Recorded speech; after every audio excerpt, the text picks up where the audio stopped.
Aslında bunlar her zaman vardı. Tarih boyunca da her daim, yani her daim demeyeyim de çoğu zaman vardı. Ama günümüzde geçtikçe normalleştirme, vurdum duymazlığa vurma, umursamama durumu daha çok oldu.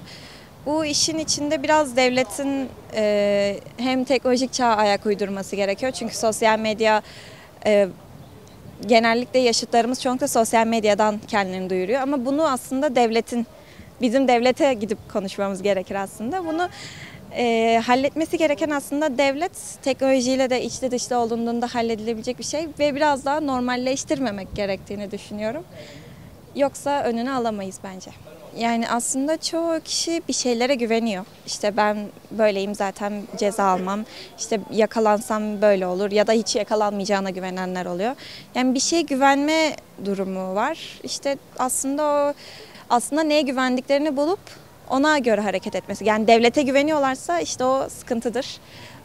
Onlara güvenmemesi aslında onların cezasız kalmayacağını göstermeleri gerektiğini düşünüyorum. Normalleştirmemeliyiz, sesimizi çıkarmalıyız, susmamalıyız. Bir şey gördüğümüzde görmemez gibi yapmamız. 3 maymun vardır ya, duymadım, görmedim, bilmiyorum. İşte onu oynamamamız gerekiyor. Buna biraz duyarsız kalmamak gerekiyor. İşte insanın elinden gelen bu olmalı diye düşünüyorum. Umarım cevap verebilmişimdir. Sonucunu ben daha çok devletin vermediği cezalara bağlıyorum. Eğer bir ceza şeyi olsaydı caydırıcı olurdu. Hani böyle şeyler devam etmezdi. En azından hani çünkü bunlar çok ciddi suçlar. Kadına olsun, çocuğa olsun.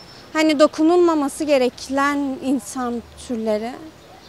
Yani bence devletin suçu. Aile bir çocuğa şiddeti küçüklükten uyguluyorsa o çocuk şiddeti normal bulur.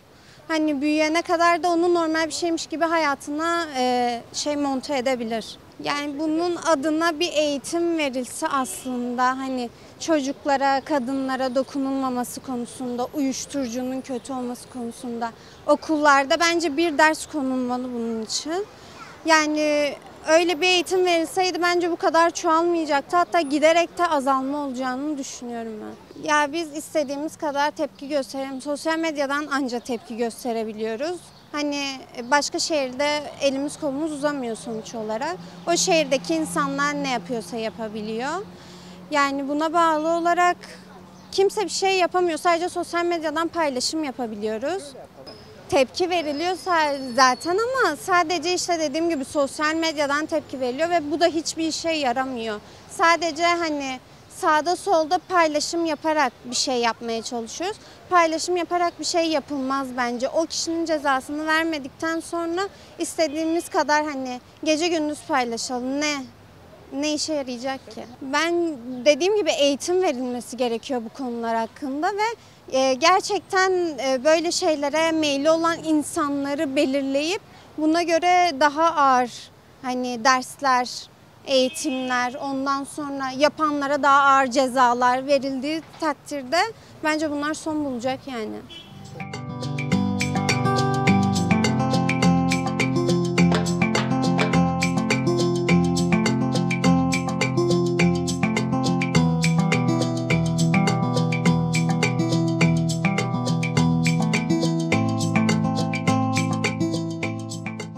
Şimdi caydırıcı cezalar olmadığı zaman adam giriyor, 5-6 ay yatıyor, serbest kalıyor, çıkıyor yine aynı şeyi yapıyor. Bir de burada işsizlik sorunu da var. İşsizlik sorunu olunca ne oluyor? İşte halk, gençler sokaklarda gezince ne olur? Pisliğe bulaşır. Uğraşacak bir işi olsa böyle şeylere bulaşmaz. Bulaştığında da hükümet doğru dürüst cezalar, caydırıcı cezalar vermediğinden dolayı 5-6 ay yatıp yine geri çıkıyorlar. Zaten bu en sonki hafta bütün tacizciler, cinsel istismarcılar hepsi serbest bırakıldı. Bundan dolayıdır. Hani olmaması gereken bir şey kadın cinayetleri. Yani bir insan nasıl annesine, eşine, bir kadına diyelim nasıl kıyabilir bölgemizde? Bu çok bariz bir şekilde açık. Bunun en ince örneklerinden bir tanesini söyleyelim. Narin Güran cinayeti. Narin Güran cinayeti ne kadar apaçık olsa da bunu üst merciler kapatmaya çalıştı. Ama tabii bizim Diyarbakır namuslu ve şerefli halk olduğu için bunu hiçbir zaman örtbas etmelerine müsaade etmedi. Bu tabii dediğiniz gibi bu yüksek merciler tarafından şey yapılıyor, önü açık bir şekilde işte cezaevinin tabiri caizse cezaevinin ön kapısından koyulup arka kapısından hemen salıveriliyor. Caydırıcı cezalar olmadığı sürece bunlar böyle devam edecektir. Ama cinayetler özellikle kadın ve çocuk cinayetlerinin önünü açan üst yüksek merciler bunu bir an önce yaptığı hatalardan vazgeçmeleri lazım. Bu zihniyetten vazgeçmeleri lazım.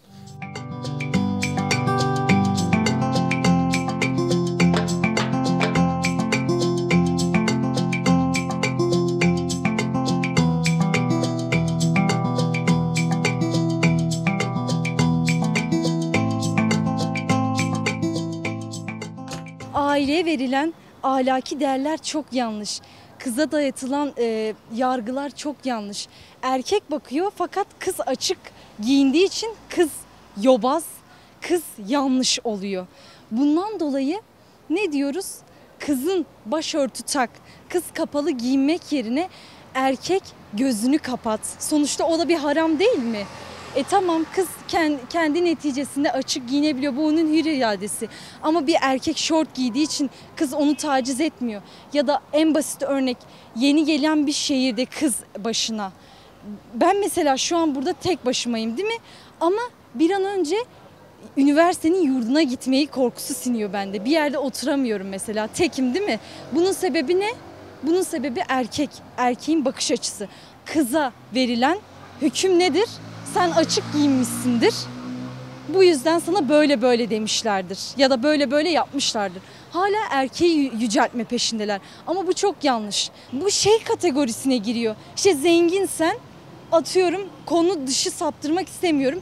Zenginsen, şunun kızıysan, çocuğa çarpıp öldürdüğün zaman ne kadar cezasız kaldığın için burada da aynı sistem. Ne kadar yakalı, ne kadar paralı, bakanlı olan insanlar diyelim. Onlar yaparken bir suç değil de ben asla mesela şu an yapılan suçtur bir kere. Ama neden o cezalanmıyor da bu kesim cezalanıyor? Ben de tabii ki de bu görüşe kesinlikle katılıyorum. Ama dediğim gibi toplum karşı çıkmıyor. Atıyorum bir deprem oluyor bizim. Mesela Diyarbakır'da da deprem oldu. 5 gün konuşuldu. 10 gün sonra yeni unutuldu.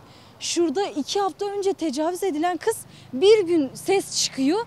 10 gün sonra unutuluyor. Deprem olduğu zaman, tecavüz edildiği zaman el ele birlik oluyoruz. Ama ikinci gün ne kadar ses çıkardığımız için de bir o kadar da unutuyoruz. Dün tartıştığımız, dün sokaklara çıktığımız, eylem yaptığımız şeyler ikinci gün unutuluyor. Bunun sebebi bu. Mesela şey diyoruz, işte ben çıksam ne olur, ben konuşsam ne olur? Bu öyle bir şey değil. Ne diyorlar? Bir halkı uyandırmak için bir kişinin uyanık olması yeterlidir. Herkes bilinçli bir şekilde davransın.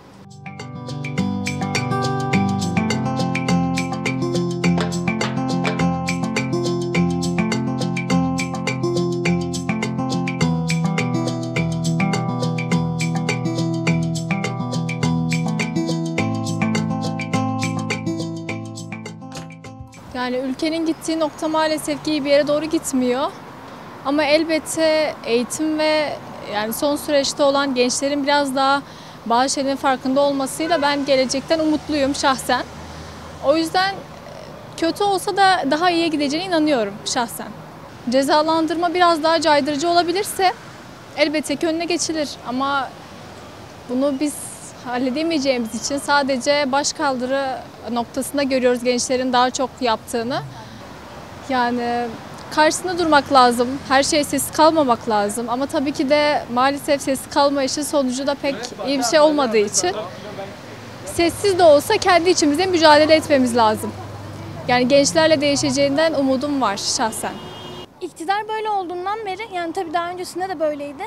Ama yani kadın cinayetleri de çocuk cinayetleri de uzun yıllardır Türkiye'nin büyük bir sorunu. Hala da aynı şekilde devam ediyor. Önüne geçilmesi gerekiyor ama yani bunun için iktidarın da bence değişmesi gerekiyor. Bağımsız yargının gelmesi gerekiyor. Bunların hiçbirinin gelecekte, yani yakın gelecekte olacağını düşünmüyorum. erken, yani şimdi siyasete çok girmek istemiyorum ama yani seçim falan, erken seçim falan şart. Yoksa bu iktidar değişmeden bağımsız yargı gelmeden ben bunların değişeceğini kolay kolay düşünmüyorum. Ama hepsi gerçekten çok üzücü durumlar. Küçücük çocukların öldürülmesi, kadınların öldürülmesi özellikle son zamanlarda çok arttı. Önüne de geçilmiyor. Yani hükümetin içine girmiş insanlar birazcık dokunulmaz oldukları için kendilerinde o hakkı görüyorlar. Bu yüzden bunun değişmesi gerekiyor. Bir kere iktidar partisinde olanların hepsi kendinde bu hakkı görüyor. İşte başına bir şey gelmeyeceğini biliyor. Bu yüzden bunları yaparken de tereddüte düşmüyorlar. Bunun değişmesi gerekiyor bence. Çok fazla torpil olayları dönüyor. Bu da bununla bağlantılı zaten. Yani bunların değişmesi gerekiyor. Yani protestolarla bir şekilde önüne geçilebilir belki ama protestoları da hükümetin ciddiye alması gerekiyor. O yüzden bazı sivil toplum kuruluşlarının halka destek vermesi gerekiyor yürüyüşlerde, protestolarda. Yani bu şekilde belki hükümet partilerinde, hükümete karşı partilerinde, muhalefet partilerinde halka destek olması gerekiyor ki halk birazcık daha güçlü olsun iktidarın karşısında.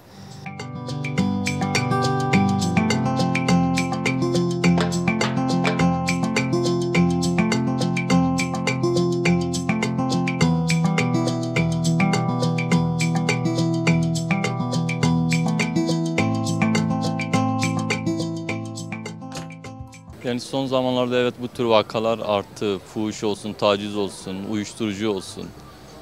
Yani bunların bir takım çevreler tarafından bilinçli olarak yaygınlaştırıldığını düşünüyorum.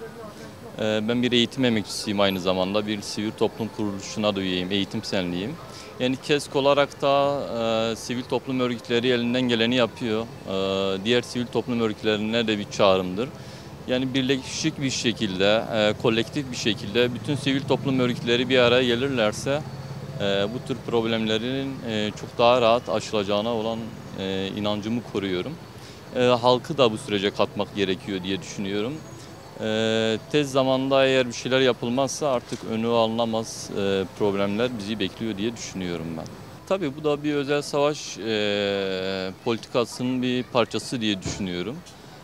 Çünkü dikkat ederseniz bu tür suça bulaşan kişiler üniformalı olduğu zaman bir cezasızlıkla karşı karşıya kaldıkları için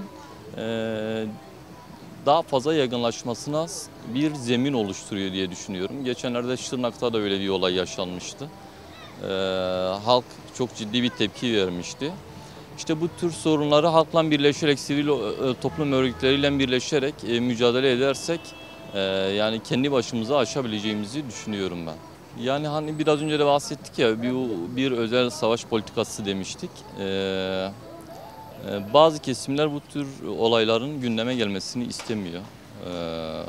Bu tür olayların cezasızlıkla sonuçlanabilmesi için bir kamuoyu tepkisinin önüne geçilmeye çalışılıyor. Bu tür olaylar gündemleşmediği zaman, gazetecilerin de, basın emekçilerinin de önünün kesildiği zaman çok kolay sümen altı edilebiliyor. Ve bazı karanlık güçler emellerine çok daha kolay ulaşıyor. Bu tür olayların daha çok yaygınlaşması için, cezasızlık politikasının yine aynı şekilde bir algı olarak oturması için ve bu tür suça ulaşan insanların daha cesur davranabilmesi için bu tür zeminler oluşturmaya çalışıyor. Biz hem basın emekçilerine hem sivil toplum örgütlerine hem halka çağrımızdır. Yani hiç kimse geriye adım atmasın. Yani bu halk her zaman doğrunun yanında olacaktır, onların yanında olacaktır.